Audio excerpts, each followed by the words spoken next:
Hello and welcome to a video presentation on establishing a garden at your school. Today I will cover some of the steps and benefits to developing a local garden at any school. There are numerous benefits to the students, the faculty, and the community when you introduce a local garden. Let's take a closer look at the advantages of setting up a living lab at your school. I've listed a few ways to get started. There are some garden grants that can help, including the Whole Kids Foundation, which does 500 annual grants for school gardens. Finding concerned and active parents is a must to get this project off the ground. Getting in contact with your local CSA is also a great step. For those who don't know, the CSA stands for Community Supported Agriculture. Locally sustained farming which provides healthier seasonal foods at lower prices. These co-ops are very local-centric and supported in part by volunteers. They can provide info on what and where to plant. They are also great places to recruit volunteer time, equipment, and maybe even seedlings when it comes down to planting. Once you have your funding, support, and some basic information, it's time to plan your garden. While picking a site may come earlier in the process, at this point it's a necessity. Look towards some unused courtyard space, areas around the practice field, or even rooftops if permits allowed. Be creative with that blighted or unutilized space.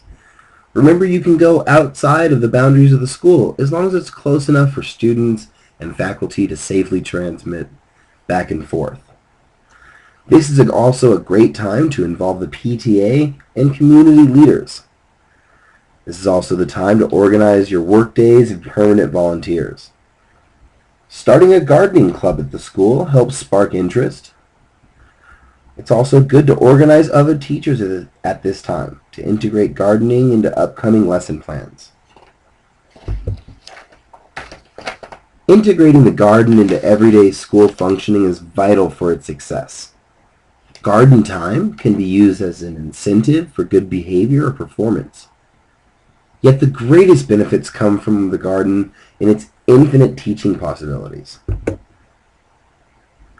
Whether you're teaching fourth graders on the water cycle or using the garden to inspire juniors into writing poetry, there are so many classes waiting to happen.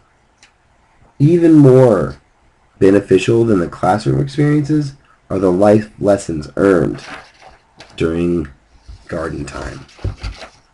Last, I'm going to show you a small video that shows one school going through the process of establishing their own school garden. I like a challenge, so we have this open canvas and we have all this stuff that we want to do with it. The goal is to have a planter box for every grade level, so that each grade level can have an opportunity to come out to get their hands dirty. I feel like we want to just take a flag, stick it in the land, and make something beautiful with it. We've got empty beds, we've got beautiful sun, we've got children playing over here.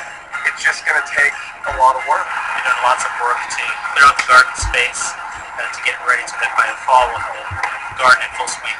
Having a butterfly garden, having an herbal garden that will work in conjunction with cooking class and curriculum. So there's a lot of thought that needs to be put into this, and so we're all working on that. And we have a little gnome, okay? And I don't know if you knew this, but the most successful gardens in the world have a gnome. Kids love to dig and they love to watch things grow, and what better place to do it with their friends than school.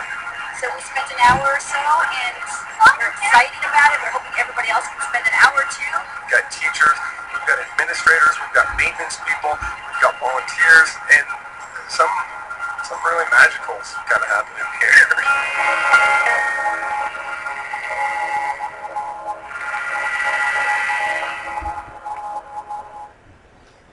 So I hope you take away from this and you look forward to starting your own garden once you're established as a teacher. There's a little reference for you, and thank you for your time. I appreciate it.